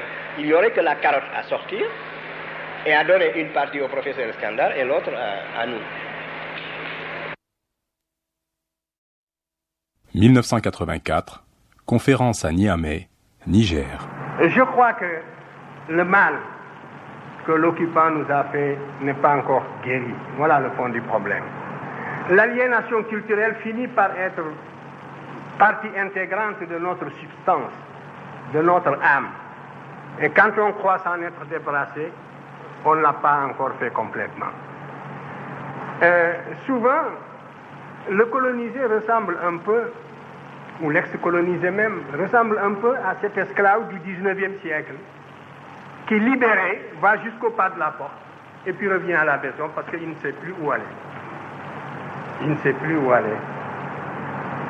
Depuis le temps qu'il a perdu la liberté, depuis le temps qu'il a acquis des réflexes de subordination, depuis le temps qu'il a appris à penser à travers son maître. C'est un peu ce qui est arrivé aussi à l'intelligentsia africaine dans son ensemble. Parce que, en dehors de quelques questions, toutes les questions que vous m'avez posées reviennent à une seule. Quand est-ce que les Blancs vous reconnaîtront-ils? Parce que la vérité sonne blanche. C'est cela. Mais c'est dangereux ce que vous dites. Parce que si réellement l'égalité intellectuelle est tangible, l'Afrique devrait, sur des thèmes controversés, être capable d'accéder à la vérité par sa propre investigation intellectuelle, se maintenir à cette vérité jusqu'à ce que l'humanité sache que l'Afrique ne sera plus frustrée, que les idéologues perdront leur temps parce qu'ils ont rencontré des intelligences égales qui peuvent leur tenir tête sur le plan de la recherche de la vérité. Mais vous êtes persuadé que pour qu'une vérité soit valable et objective, il faut qu'elle sonne blanche. Mais ça, c'est un repli de notre âme qui doit disparaître. Et ce sont justement les Blancs qui vont nous y aider. Moi, si je n'étais pas intimement persuadé de l'égalité des races, si je n'étais pas intimement persuadé de la capacité de chaque race de mener sa destinée intellectuelle et culturelle, mais je serais déçu. Que ferions-nous dans le monde s'il y avait réellement cette hiérarchisation intellectuelle? Mais il faudrait s'attendre à une disparition d'une manière ou d'une autre. Parce que le conflit, il est partout, il est à tous les niveaux, il est dans tous ces débats, il est jusque dans nos relations internationales les plus feutrées. Nous menons et on mène contre nous le combat le plus violent même que celui qui a conduit à la disparition de certaines espèces. Et il faut justement que votre sagacité intellectuelle aille jusque-là. Alors, donc, toutes les questions que vous m'avez posées reviennent à peu près à la même. Les Blancs vous nient, ils ne vous ont pas encore répondu. Nous sommes donc dans le cirage, nous sommes dans le vague, nous sommes dans la brume. Non. Ce que j'ai dit un peu dans la préface de Obenga, c'était cela, que par la connaissance directe, l'Afrique doit être capable de saisir une vérité, de savoir qu'elle est en possession d'une vérité, quel que soit le domaine d'ailleurs. Ce n'est pas seulement dans le domaine culturel. Et de se maintenir au niveau de cette vérité en prenant des mesures conservatoires jusqu'à ce que tout le monde joue le même jeu, jusqu'à ce que l'on sache que la supercherie est finie. On n'a plus affaire à des enfants ou à des nouveau-nés. Mais c'est là à la fois une réaction intellectuelle, une réaction culturelle. Ça demande la mobilisation de toutes les capacités de l'être, un être qui, abstraction faite de son aliénation, a les mêmes capacités que n'importe quel autre être. Alors, regardez, dès que vous parlez de patrimoine culturel, la gauche occidentale et la droite se touchent. Et souvent, la gauche est plus minable que la droite. Faites l'expérience. On vous accorde l'égalité abstraite, mais l'idée que des nègres aient pu connaître une promotion historique dans le passé leur est réfractaire. Ils sont réfractaires à cette idée. Et parce que leur formation intellectuelle tardivement acquise se situe à un niveau très superficiel, au niveau du cortex, au niveau de l'intellect. Mais la formation qu'ils ont reçue tous dans leur plus tendre enfance, les clichés auxquels ils sont habitués dans leur environnement d'enfance, les caricatures et tout, comme je vous le montrais ici, aussi dans le monde méridional, c'était l'inverse. Tout cela les empêchait, les rendait aveugles, n'est-ce pas, pour observer des vérités comme celles que nous leur opposions. Par conséquent, il n'y a qu'un seul salut, c'est la connaissance directe. Et aucune paresse ne pourra nous dispenser de cet effort. Il faudra absolument acquérir la connaissance directe. À formation égale, la vérité triomphe. Formez-vous, armez-vous de science jusqu'aux dents, c'est ce que j'ai dit à Obenga, et arrachez votre patrimoine culturel. Alors, traînez-moi dans la boue si, quand vous arriverez à cette connaissance directe, vous découvrez que mes arguments sont inconsistants. C'est cela. Mais il n'y a pas d'autre voie. 1985, conférence à Paris, Centre Georges Pompidou. Mesdames, Mesdemoiselles, Messieurs, la causerie de ce soir porte sur l'importance de l'Égypte dans les civilisations africaines. Et lorsque je parle de civilisation africaine, il s'agit bien de l'ensemble des civilisations du continent africain. Je crois que nous devons de plus en plus nous habituer à concevoir le continent africain dans sa globalité, puisqu'aussi bien, depuis des millénaires, ce continent, à notre insu, nous a coulé dans le même moule. Bien sûr, je mettrai davantage l'accent sur l'origine même de cette civilisation, le processus de son développement à travers le temps, mais ne perdez jamais de vue ces points de vue unitaires de ma pensée. Cette précaution d'usage prise, je crois que il est bon de serrer de près les conditions même d'émergence de cette civilisation. Et ceci nous oblige à dire ne serait-ce que deux mots sur également le processus d'apparition de l'humanité. Tout cela ne fera qu'éclairer davantage notre chemin et nous permettre de saisir mieux des faits qui étaient restés jusqu'ici dans l'ombre, en dehors de l'explication scientifique. Vous savez que jusqu'à une époque relativement récente, les théories étaient nombreuses qui faisaient venir les populations qui ont civilisé l'Afrique de toutes les régions. On peut dire qu'il y avait autant de théories que de points cardinaux. C'est l'avènement des méthodes de chronologie absolue qui a permis de mettre fin à cette sorte d'anarchie et de jeter une lumière singulière sur les faits préhistoriques et même sur les faits historiques.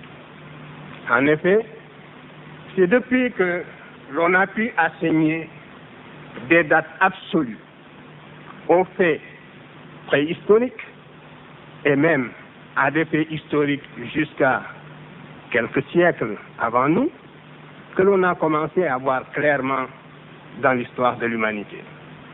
Et jusque-là, les méthodes de datation qui étaient utilisées reposaient sur la stratigraphie et elles n'étaient pas assez fines et assez pertinentes pour obliger la plupart des savants à changer les idées qu'ils aimaient se faire sur l'origine de l'humanité.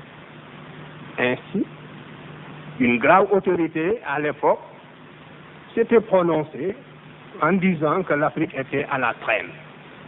Cela voulait dire que tout ce qu'on pouvait trouver en Afrique comme fait de civilisation ne pouvait dater que d'une époque relativement récente et qu'il était même devenu une sorte de sacrilège de comparer les faits de civilisation africaine des faits de civilisation des autres continents.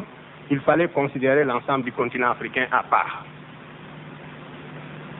Et ensuite, ce fut l'avènement des méthodes radiométriques. Vous connaissez ces méthodes. Comme je viens de vous le dire, elles permettent de dater de façon précise l'âge des événements. C'est ainsi que l'on a su que contre toute attente, l'Afrique, qui jusque-là était peut-être le continent le moins fouillé au niveau de l'archéologie préhistorique, c'est bien cette Afrique qui est le berceau de l'humanité. Et au fil des ans, ces découvertes se sont précisées. Aujourd'hui, nous savons de façon quasi certaine que c'est bien dans cette région qui est à cheval sur le Kenya, la Tanzanie, l'Ouganda et l'Éthiopie, c'est bien dans cette région des Grands Lacs que le phénomène humain est apparu. C'est bien là que l'humanité a pris naissance, suivant un axe qui, nord-sud, peut descendre même quelquefois jusqu'en Afrique du Sud. Nous savons que cette séparation de l'homme et de l'animal, s'est effectuée il y a environ 5 500 000 ans. Je vais passer très rapidement pour arriver à la période proprement historique de la civilisation égyptienne qui vous intéresse, mais je dois quand même remonter à ses racines, qui sont en même temps aussi celles de l'humanité. Donc, c'est dans cette région que l'humanité a pris naissance. Nous pouvons dire en gros qu'il y a eu 6 spécimens d'hominidés. L'homme et ses cousins forment la famille qu'on appelle les hominidés. Cette famille comprend 6 spécimens. Les 3 premiers spécimens n'ont jamais atteint un potentiel d'expansion suffisant pour sortir de l'Afrique, du moins tel est le cas dans l'état actuel de la recherche. Les 3 derniers spécimens seuls ont atteint un potentiel d'expansion pour sortir de l'Afrique et aller peupler le reste de la Terre. C'est donc dire que toute l'espèce humaine, sous sa forme diversifiée actuelle, est d'abord née en Afrique et est sortie de l'Afrique en 3 vagues successives pour peupler le reste de la Terre. Et c'est au cours de ce peuplement du reste de la Terre que l'espèce humaine s'est différenciée en d'autres races. Ce point de vue doit être saisi clairement. Les 3 premiers spécimens dont je vous ai parlé, que je viens d'évoquer et qui portent des noms barbares que vous n'êtes pas obligé de retenir, sont évidemment les 2 variétés d'Australopithèque, Robustus et Gracile, l'Homo habilis. Ces 3 spécimens ne sont jamais sortis du continent. Ensuite, Il y a eu l'Homo erectus, c'est le premier spécimen sorti de l'Afrique, qui est entré en particulier en France. L'homme qu'on appelle l'homme de Totavel, et on a fait une exposition d'ailleurs de l'homme de Totavel au musée de l'homme, peut-être vous l'avez visité. Il est arrivé en France aux environs de 400-500 000 ans à tout casser. Cet homme aussi, qui était déjà très évolué, va disparaître, va aboutir à une sorte de voie de garage, ce qu'on appelle une évolution buissonnante. C'est-à-dire, le phylum central de l'arbre généalogique de l'humanité continue à pousser, et puis des branches latérales s'en détachent et qui n'aboutissent à rien, qui s'éteignent, disons, après avoir supporté l'humanité pendant un certain temps dans son développement. Ça a été le cas de l'Homo erectus, que nous trouvons ici en France, mais il était sorti de l'Afrique.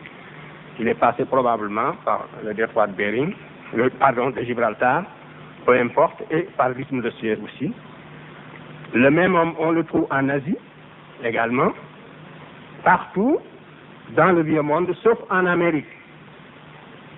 Ensuite, il y a eu l'homme de Néandertal qui l'a suivi. L'homme de Néandertal a vécu pendant le Vurmien, la dernière glaciation que la Terre a connue et qui a duré 100 000 ans. C'était une période extrêmement froide. Et l'homme de Néandertal a vécu pendant cette période. On avait pensé que l'homme de Néandertal était vraiment un spécimen typiquement européen, que peut-être même il était issu de la spécialisation, en quelque sorte, de l'Homo erectus en continent européen pendant cette période de la dernière glaciation. Mais les dernières découvertes africaines s'inscrivent en faux contre cette conception, parce qu'on a trouvé également en Afrique des hommes de Néandertal, et chaque fois les fossiles africains sont plus anciens que les fossiles européens. Il y a toujours ce décalage chronologique qui permet d'expliquer les derniers par les premiers. Ainsi donc, ce point de vue ancien doit être révisé dans le sens d'une origine africaine et non pas d'une spécialisation de l'Homo erectus sur le continent européen. Et le dernier spécimen, c'est l'Homo sapiens, l'homme 2 fois sage, qui a un front haut, qui a la morphologie de l'homme moderne actuel, que cet homme soit noir, blanc ou jaune. Ce dernier, donc, l'homme comme vous et moi, quelle que soit son apparence physique, cet homme est sorti de l'Afrique, est apparu, est attesté en Afrique, il y a 120 000 ans, à l'exclusion de toute autre région de la Terre. Cet homme va vivre en Afrique sans sortir du continent jusque vers moins 40 000 ans. Il atteint à son tour un potentiel d'expansion pour sortir du continent africain. Cela veut dire que si ces 3 spécimens d'humanité n'étaient pas sortis de l'Afrique et y étaient restés cantonnés, le reste de la Terre aurait été désert, n'aurait pas été habité, et l'humanité aussi aurait été homogène. L'humanité ne se serait pas différenciée en changeant d'apparence sous des climats différents. L'humanité serait restée homogène. Cela veut dire que cette première humanité était nécessairement négroïde. Les premiers spécimens d'hommes apparus sur la Terre, sous la latitude du Kenya, étaient nécessairement des négroïdes pour la simple raison que sous cette latitude, le flux de radiation ultraviolette est tel qu'aucun organisme supérieur ne peut vivre et survivre sans être protégé par un écran de mélanine. Parce que, vous voyez, la nature ne fait rien au hasard, et la nature a protégé l'espèce humaine sous la latitude équatoriale où elle est née par un écran de mélanine, sinon cette humanité n'aurait pas survécu. Si la nature s'était prononcée en sens inverse, et si l'humanité avait d'abord pris naissance ici en Europe, sous les latitudes tempérées, elle eût été d'abord leucoderme. Elle n'aurait pas été pigmentée, la pigmentation n'aurait pas été nécessaire pour la protéger d'un flux de radiation quasi inexistant. Donc, l'humanité eût été leucoderme, et en se déplaçant dans les conditions de la préhistoire, pour aller peupler les autres continents, cette humanité, en arrivant sous l'équateur, se serait nigrifiée ou aurait disparu. Donc, cette manière de présenter le changement d'apparence de l'humanité et l'apparition des races est la meilleure façon de relativiser même la notion de race et de vous montrer que nous ne devons pas y attacher une importance obsessionnelle. Donc, c'est le hasard de l'évolution qui a voulu que l'homme ait pris naissance en Afrique, donc l'homme était d'abord noir. Et cet homme est l'ancêtre de toutes les autres races. Et en sortant de l'Afrique, vers moins 40 000 ans, et en entrant en Europe, cette première population négroïde va vivre dans le midi de la France et de l'Europe. Elle est entrée par l'Espagne, et le chemin qu'elle a suivi, justement, est tracé par toutes les peintures rupestres qu'elle a laissées, par l'art aurignacien, plus exactement, que cette humanité a laissé, dans la région de l'Autriche, avec les Vénus Willendorf, jusqu'au lac Baïkal, dans la région de Crimée, dans toute l'Europe méridionale, à l'exclusion de l'Europe du Nord, qui à cette époque, sous la dernière glaciation, il y a 40 000 ans, au moment où cette humanité quittait l'Afrique pour entrer en Europe, toute la région nord de l'Europe était inhabitable. Toute la Scandinavie était sous les glaces, et c'est seulement après la fonte des glaces que l'on va trouver une humanité en Scandinavie, des traces de vie humaine. De la même façon, tout le nord de l'Angleterre était inhabitable, toute la Sibérie était inhabitable. Dans une de nos publications, nous avons donné justement la ligne, le front des moraines glaciaires qui montre les régions de l'Europe que l'homme pouvait occuper à cette époque. C'est dire que ces Africains qui sont entrés dans la région froide, dans la région tempérée, vont s'adapter à des conditions climatiques très dures, vont descendre le plus au sud possible dans la région de Monaco, où vous trouvez encore les spécimens, au musée du Prince de Monaco, vous verrez le grimaldien, c'est-à-dire le noir typique qui a peuplé l'Europe, de moins 40 000 jusqu'à moins 20 000, et qui, en s'adaptant à de nouvelles conditions climatiques, va changer d'apparence. Et ce changement par évolution et par mutation, vous voyez bien, ne concernera que quelques gènes qui vont changer la morphologie faciale, qui vont changer le teint à partir du moment où l'homme vit sous le climat tempéré. Là, ce sont les individus à peau claire qui sont les mieux adaptés, contrairement à ce qui s'est passé en région équatoriale. Et donc, par sélection adaptation, le teint va s'éclaircir et, vers moins 20 000 ans, apparaît pour la première fois dans l'histoire de l'humanité une nouvelle race qui correspond à la morphologie leucoderme, à l'homme de Cro-Magnon. Il importe donc de bien saisir ces deux éléments d'un chaînon qui se développe, l'homme de Grimaldi, le premier habitant de l'Europe, qui est un envahisseur négroïde, qui par mutation et évolution sur le continent européen au bout de 20 000 ans, donne naissance au premier leucoderme, n'est-ce pas, qui est l'homme de Cro-Magnon, qui est le responsable de l'industrie solitréenne à belle lame que vous connaissez aussi très bien. Mais antérieurement à cette période, la morphologie leucoderme n'est pas attestée. Et ainsi de suite, cette humanité donc va irradier tout le continent asiatique et à travers le détroit de Bering, elle va peupler l'Amérique. Ainsi, les trois Amériques ne connaissent pas les trois spécimens d'hommes dont je vous ai parlé, ne connaissent même pas les 5 spécimens d'hommes antérieurs. Les trois Amériques ne connaissent que l'Homo sapiens sapiens qui a traversé le détroit de Bering, qui était guéable pendant la dernière glaciation. Et donc, c'est ainsi que l'Amérique a été peuplée par l'homme moderne. De la même façon, ces hommes vont peupler aussi l'Australie et la Chine et le reste du monde. Voilà le processus d'apparition de l'humanité, sa différenciation et comment la Terre a été peuplée à partir de l'Afrique.